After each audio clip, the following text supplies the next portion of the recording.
Now, this last period, which is from 1500 to 1722, when that Dutch explorer gets there, is a period of great civil unrest. The Moai are being toppled and defaced, like we see here. We know it's a period of warfare, particularly in the 1600s, and it seems like there was a notion of ritually killing these old idols and that they needed a new religion, a new kind of god, and that became the birdman cult. And the birdman cult figures on a god, a lesser god, who was always part of their pantheon but wasn't as important until now, called Maki Maki, and you'll find his name in the reading. Maki Maki was a creator being, and he was figured as a bird. He took the guise of a bird. This cult is actually pretty unique. We don't find this anywhere else in Polynesia, where this whole birdman cult and bird imagery becomes so popular. In 1680, we know that there are sort of two competing groups, two warring groups. And we find from the Rongo Rongo text that one group was called the long ears and the other group is called the short ears. The Moai were carved by the long ears, and they'd stretched their earlobes with heavy earrings. This was also characteristic of the Riki. The Riki were distinguished by long lobes. So the long ears were likely the followers of the older Riki-based form of religion, and the short ears were probably those who had abandoned that religion in favor of the birdman cult. So for the short ears, the Moai were no longer working, they were no longer doing their bidding, and so they rebelled. Probably overpopulation, the soil and forest depletion that was primarily because of the Moai production caused their crops to deteriorate. It meant that they could no longer build canoes to fish properly. There wasn't wood to cook their food. They couldn't build homes, and basically this created a pretty desperate situation. Those that were still faithful to the Moai continued that production in one last-ditch effort. Others began to leave that and go to a place called Orongo. So here we see Orongo. This is a different part of the island that hadn't been inhabited much before. It's a very rocky terrain, but we find at Orongo thousands of petroglyphs. So you'll see these carvings. If you see it, look on the right, you should actually see a bird man. So it's a human body with a bird head. So we have this birdman cult becoming important near this eastern crater known as Orongo. Orongo is really treacherous. It has basically cliffs where people can sleep, but it's a hard terrain to navigate.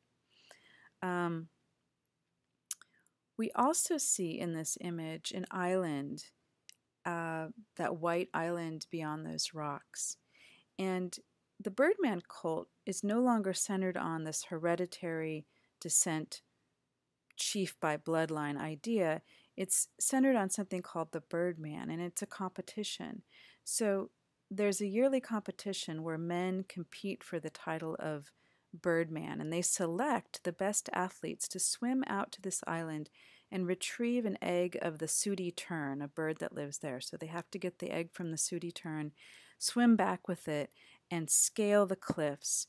And whichever athlete wins, his patron becomes the birdman for that year. So status is now based on physical endurance, something that you need to survive. And this is a time really when people are starving. Remember, this is a small island. In its heyday, we know that there were probably about 10,000 people living in this very small place. So it couldn't sustain this many people, and certainly not without any trees. Here are some drawings of the petroglyphs at Orongo. Look at all of these bird forms. And not just birds, but other things, animals. These would have been sources of food that they no longer are able to get. So they're symbolically putting these, carving these into the rock in hope to attract a food source. And here you can see Orongo. This is the crater, and you can see how difficult it would be to sort of live there. The bird imagery that we find at Orongo, here's some more animals. Let me go back to this for a second. The bird imagery is probably central for many reasons. First, we know that birds have that divine attribute for their ability to navigate between the heavens and the earth.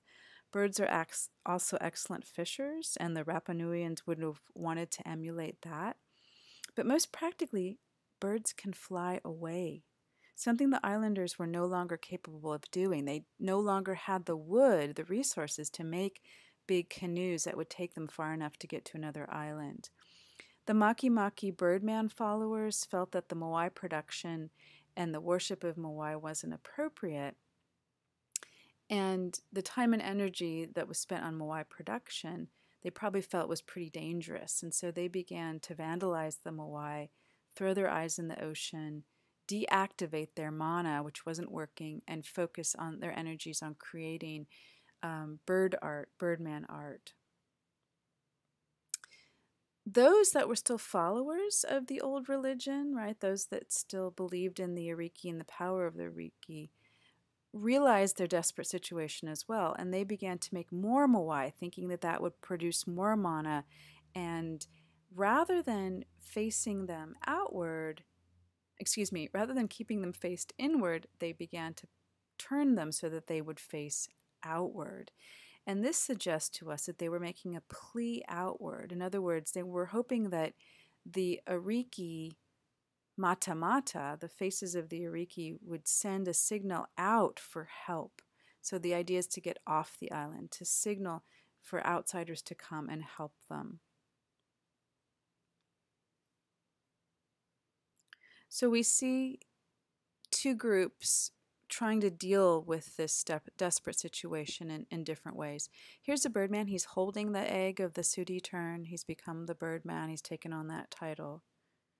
So these birds could serve as messengers, navigators. The feathers were important for cloaks, and so humans wanted to align themselves as much as they could with birds.